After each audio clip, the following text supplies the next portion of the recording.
শুনতে পেলুম পোস্তা গিয়ে তোমার নাকি মেয়ের বিয়ে। গঙ্গারামকে মাত্র পেলে, জানতে চাও সে কেমন ছেলে? মন্দ নয়, সে পাত্র ভালো, রং যদিও বেজায় কালো, তার উপরে মুখের গঠন অনেকটা ঠিক পেঁচার মতন। বিদ্যে বুদ্ধি বলছি মশাই, ধন্যী ছেলের অধ্যাবসায়। 19টি বার ম্যাট্রিক এসে ঘায়েল হয়ে থামল শেষে।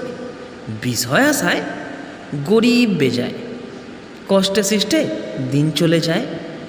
মানুষ তো নয় ভাইগুলো তার, একটা পাগল একটা গোয়ার, আরেকটি সে তৈরি ছেলে, জাল করে নোট গেছেন জেলে।